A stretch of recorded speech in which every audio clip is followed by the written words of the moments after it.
Isa pang ebidensya na nagkaroon ng dayaan nitong nakaraang midterm election. Bukod dun sa survey na ginawa 2 days before the election, ay ang laki ng tiwala sa Duterte. Ito pa, isang ebidensya. Nakasabwat ang COMELEC sa dayaan. Tingnan po natin. Binigyang diin ng Duterte Youth Party List na pinupolitika sila ng Commission on Elections o COMELEC. Kaya naman nanawagan sila na magbitiw na sa pwesto si Chairman George Erwin Garcia. Sang-ayon ako sa iyo, Brad. Okay, nakasama natin to nung kampanya no? Alam mo, sang-ayon ako Dapat ikaw, Garcia, wala kang pakinabang dyan.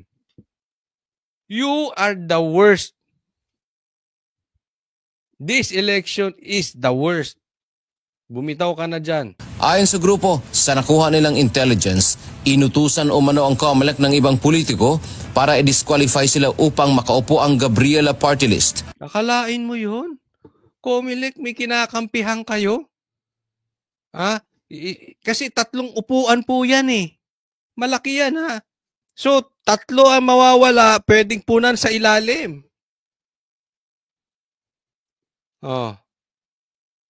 Yan po ay intel na natanggap ng Duterte Youth Party List. Ako naniniwala dito Sabi ko nga sa inyo, lahat ng dayaan, lahat ng anomalya sa eleksyon pointing to COMELEC na nagkaroon ng dayaan.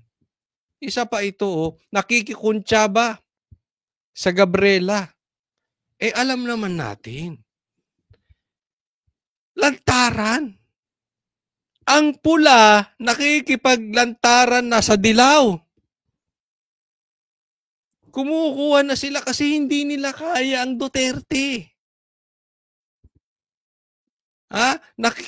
Dito sa mga aktivista, nakikipagkuntsaba na sila. Yung sinuka ng pamilya Duterte, ngayon nakikuntsaba na kay Bam Aquino sa dilaw. Ganyan po kahalang ang bituka ng mga yan. Lantaran na po yan Kitang-kita naman, di ba? Kitang-kita sa galaw ni Tamba. Ano sinasabi ni Tamba? Meron na silang alyansa agad. Kakampi ng agad nila si Laila. Yung dating sinusuka nila, kinain nila. Ngayon yung COMELEC, may gustong ipasok. Kasabwat kayo COMELEC sa dayaan. Kung papakinggan ko ang paliwanag ditong si Duterte Youth, 3 upuan po yan. Sa madaling salita, 3 congressman ang inalisan mo ng karapatan na 100,000 ang bumoto. 100,000 ba o milyon ang bumoto rito? Kaya nga may 3 seat yan Number 1 or number 2 tong Duterte Youth Party List. Inalisan mo ng boses. Yung mamamayan, ayaw mong paupuin. Panalo to Ba't ayaw mong paupuin? Bakit? Kasi itong party list na ito, nagsampa ng impeachment laban kay Marcos.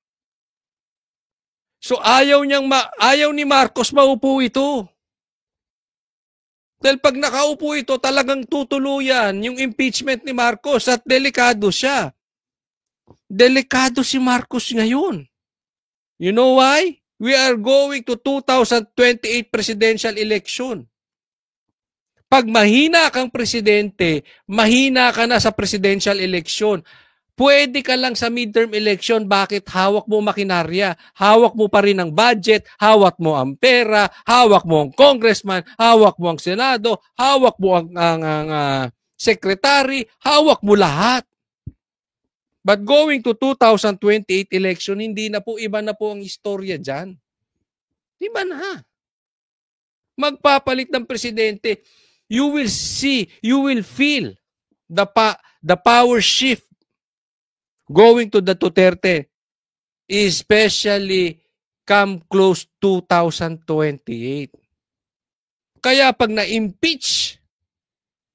pina-impeach ng Duterte Youth Party List si BBM, delikado siya. Dahil pag umabot sa Senate yan, guaranteed po impeach yan. Convicted po yan si BBM. Kaya as early as now, kinana na itong Duterte Youth Party List para hindi na makapag-file ng impeachment. Dahil ang dami talagang impeachable offense si BBM. Kaya lang na-impeach si BP Sara dahil lang makinarya na kay tambaluslus pa. Pero pag nag-shift ang power, yung sinasabi kong nawala na ang makinarya, nawala na ang pera, wala na ang pondo, at lumusot yan, itong impeachment na isinampa ng Duterte Youth Party List, tapos sila dyan sa Senado. Ang numero po ng Senado nasa Duterte. Sa katunayan, magkakaroon sila doon ng minority. At lilipat na isa-isa yun. Hawak na po dyan ng Duterte ang Senate na yan. Huwag po tayong magbiruan dyan. Nakikita nyo na yung problema? Kaya, binakbakan to. Naniniwala ako. Totoo yung sinasabi nito. Nakikuntsaba po ang COMELEC dito. Sinabihan ako ng intelligence officer kagabi, 2, na kaya kami hindi ipoproklama at baka i-disqualify para kapag kami ay natalo, yung natalong Gabriela Party List doon sa dulo, yun ang uupo. Isipin mo yun, yung natalo, pauupuin. Yung may 3 upuan, hindi mo pauupuin. Sino ka, Garcia? Sige nga, ako sagutin nyo sa mga manunood, nanggigigil ako rito. Sino ba to si Garcia?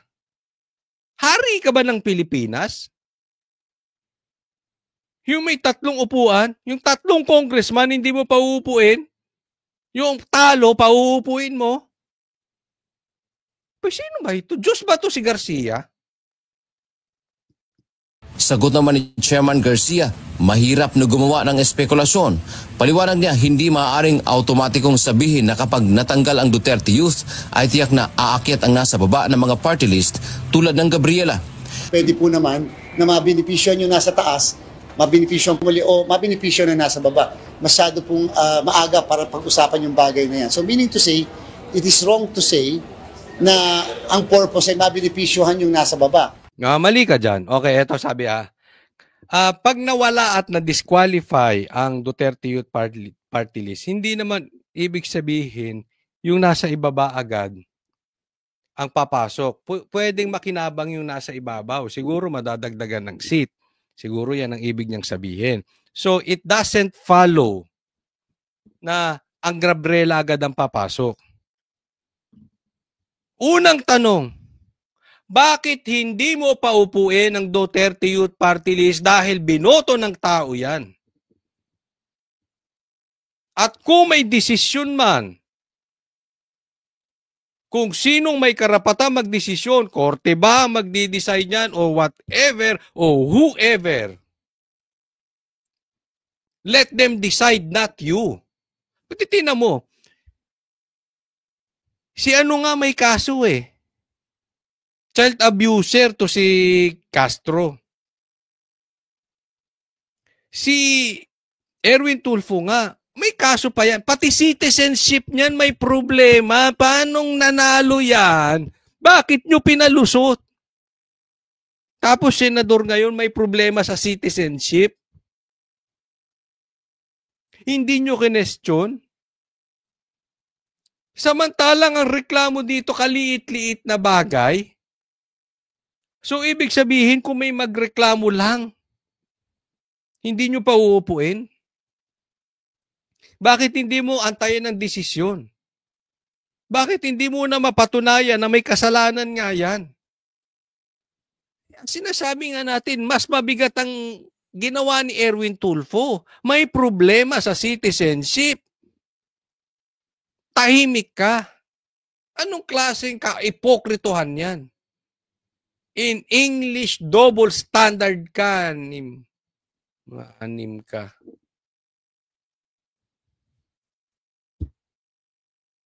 Tapos tahimik ka? May loko rin to. Wag ikaw. Wag kang pala desisyon, ha? Paupuin mo. At kung mapatunayan sa korte kung saang mang kurado, let them decide. Because the Filipino people decided they should be congressmen. 3 po yan. And at the same time, alam mo ba ang number 1 binoto rin ng absentee voting ng policemen and armed forces? Duterte Youth Party List. Ano ka? Nabuang ka?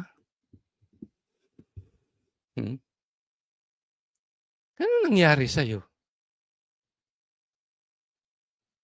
Pangalawa, bakit hindi mo masabi? O sige, kahit ma-disqualify kayo, hindi uupo ang Gabriela, mali ka dun. Hindi mo masabi, di ba? Bakit? Kung madi-disqualify nga ang Duterte Youth Party List, pustahan tayo, ang Gabriela uupo. Hindi mo ma-confirm eh. Pangatlo, ba't hindi mo rin masabi na hindi sila madi-disqualify?